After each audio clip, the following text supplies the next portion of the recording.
Bonsoir et bienvenue dans votre chaîne de Musée. Ce soir, avant d'aller dans le vif du sujet, nous aimerions vous présenter nos excuses, Christine et moi, pour le temps que nous avons mis avant de poster cette vidéo, 2 semaines. Oui, 2 semaines, nous savons que c'est très long, mais les exigences de la vie quotidienne et quelquefois personnelles ont prévalu sur notre propre désir.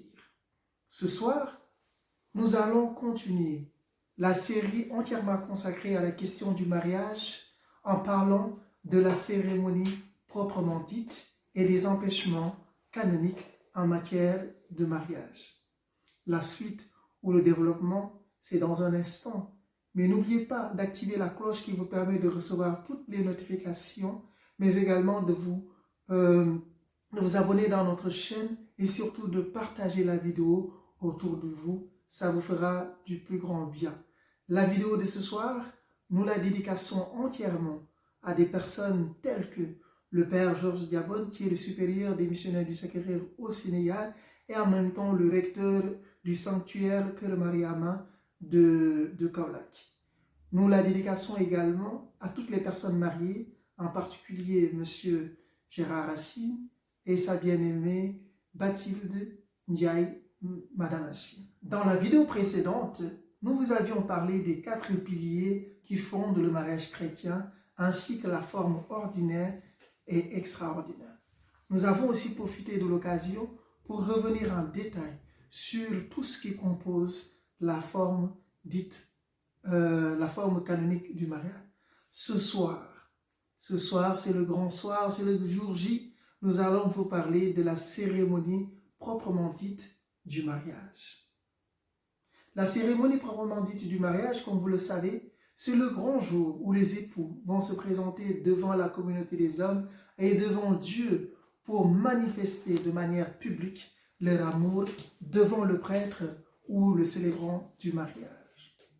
Selon le type de mariage qui est défini, nous pouvons avoir une célébration qui est totalement différente les unes des autres.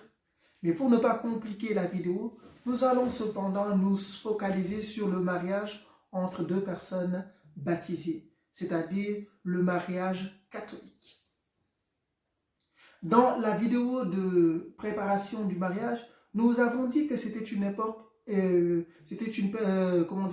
étape importante dans la mesure où elle permettait de définir tous les éléments, le déroulement du mariage, en particulier le choix du célébrant, le choix des chants, de la chorale, de la robe que vous allez mettre, traînante ou pas, de monsieur qui va devoir choisir son plus beau costume et qui attendra au pied de l'autel sa bien-aimée, comme dirait le chant de Jean-Paul Guénin, « Viens combler mon cœur de joie, ma bien-aimée, viens sourire à mes yeux, ma toute belle, au foyer de notre amour, fais ton entrée. » La cérémonie proprement dite du mariage, selon, le catéchisme de l'Église catholique, notamment à son numéro 1621, la cérémonie du mariage a lieu au cours de la Sainte Messe.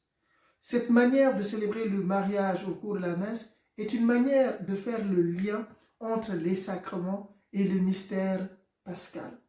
Car, nous dit le catéchisme de l'Église catholique, c'est dans l'Eucharistie, en réalité, que se dessine la nouvelle alliance en laquelle le Christ époux se donne entièrement à son épouse par le biais du sacrifice. Cette même phrase sont aussi rappelées par la constitution dogmatique de l'Église qu'on appelle Lumen Gentium, notamment au numéro 6. Toutefois, comme nous le disions, la cérémonie proprement dite du mariage est composée de plusieurs étapes. Il y a d'abord la liturgie de la parole telle que nous la connaissons, avec l'entrée des mariés, le chant d'entrée. Vous pouvez avoir également l'orgue qui va se défiler selon vos modalités. Ensuite viendra la phase où on va l'expiation de nos péchés avec le Kyrie, le Gloria, puis la première lecture, la deuxième lecture. Cependant, la cérémonie proprement dite a lieu après la proclamation de l'Évangile et elle est constituée d'abord dans un premier temps d'un dialogue du prêtre avec les époux. Ensuite, s'en suivra l'échange des consentements. Nous l'avons dit dans la vidéo précédente, le consentement fonde le mariage chrétien. C'est la raison pour laquelle il est appelé à être éclairé.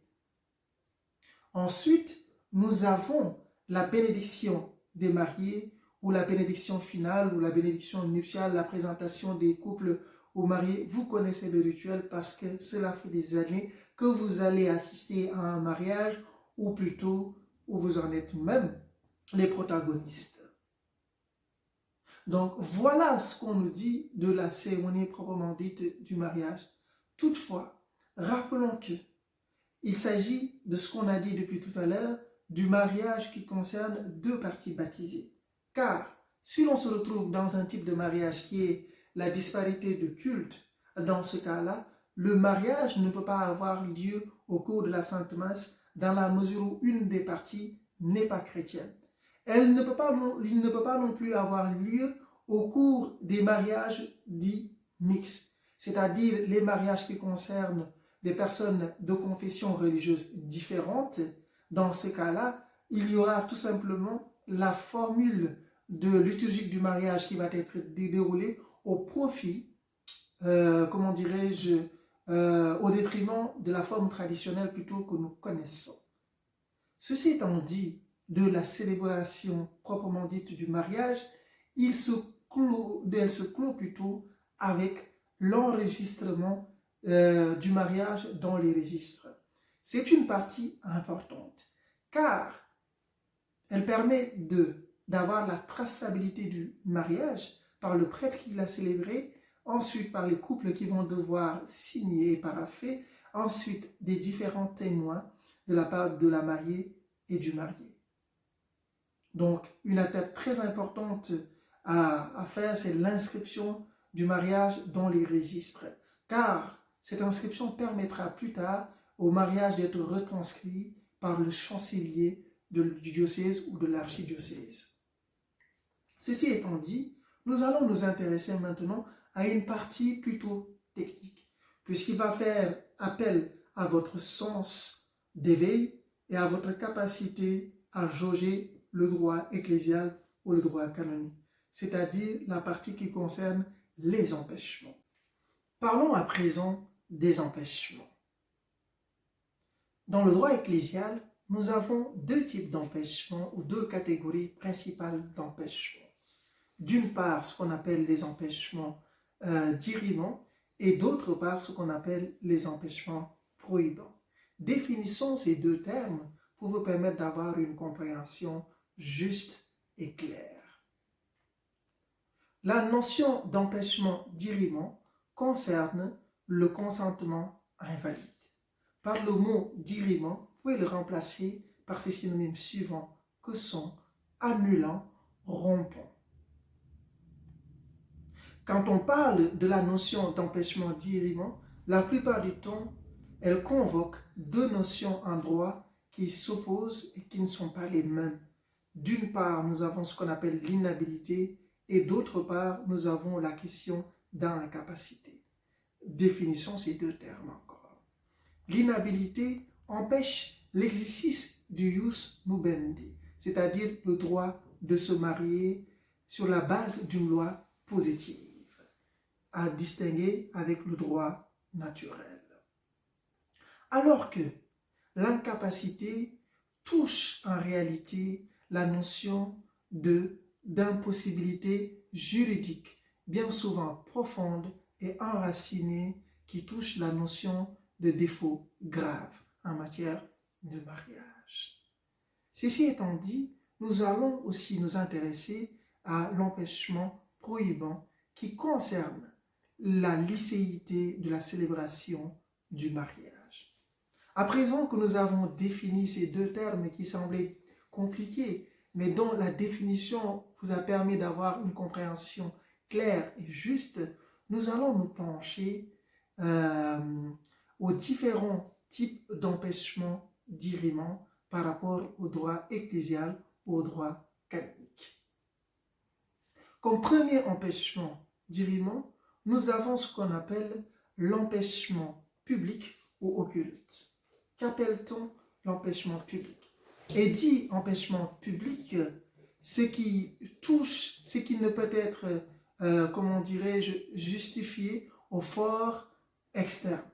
C'est-à-dire que l'empêchement concerne la publicité de l'acte, c'est-à-dire qu'il doit être connu et prouvé par le fort externe.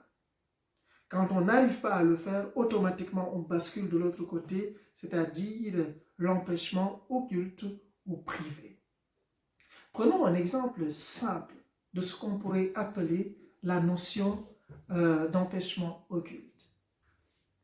Le crime parfait, vous le connaissez sans doute, vous tous. C'est-à-dire c'est un crime dont on est incapable de déterminer qui en est l'auteur. Mais trop souvent, dans le domaine judiciaire, c'est une question de temps avant que l'auteur de cette nature soit découvert et que nous passions de l'empêchement occulte à l'empêchement public. Ceci étant dit, nous allons passer au deuxième type d'empêchement dérivant qui concerne l'empêchement de droit divin et l'empêchement de droit ecclésiastique, deux notions aussi différentes qu'il faudra distinguer chez frères et sœurs. L'empêchement de droit divin concerne tout type de mariage. En réalité, les personnes qui sont concernées ne peuvent pas en être dispensées.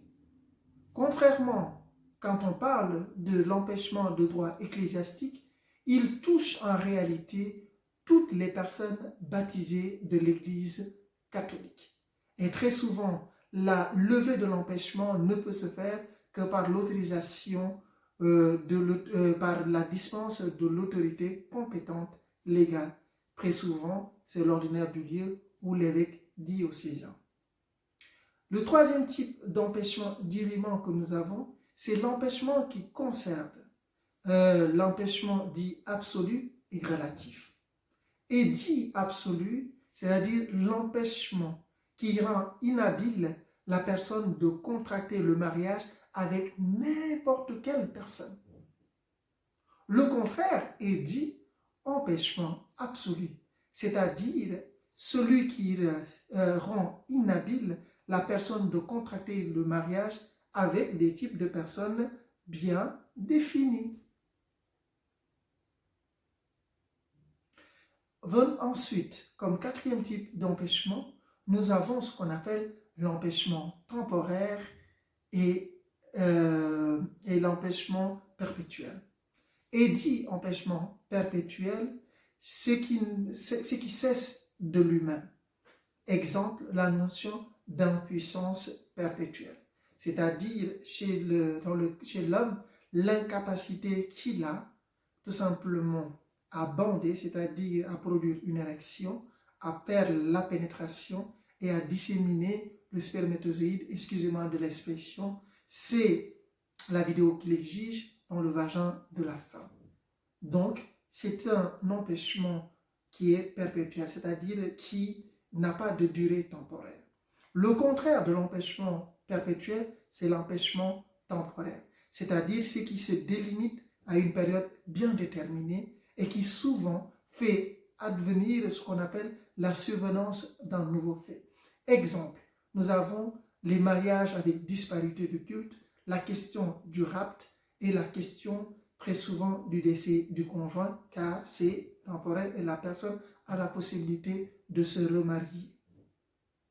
À côté de l'empêchement temporaire et perpétuel, nous avons aussi les empêchements dont on peut dispenser et dont on ne peut pas dispenser.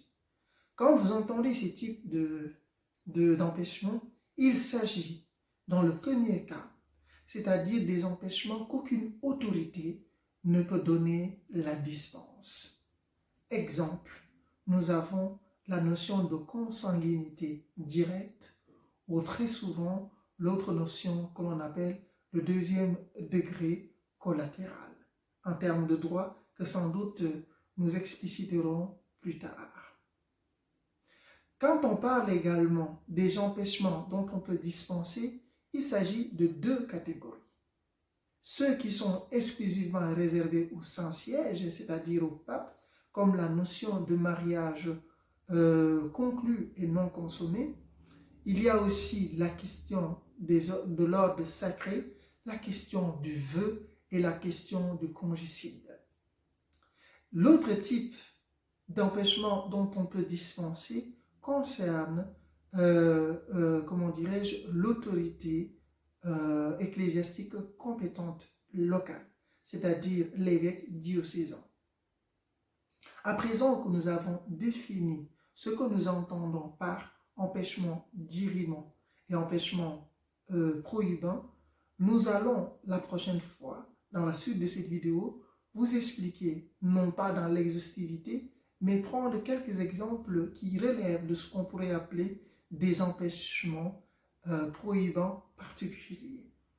C'est-à-dire la question de l'âge, de ce qu'on dit le code de droit canonique, la question de l'impuissance dont nous avons parlé un tout petit peu, mais dont nous reviendrons plus en détail et en profondeur parce qu'elle implique beaucoup de choses, et la question même des liens conjugaux antérieurs. Merci d'avoir suivi cette vidéo.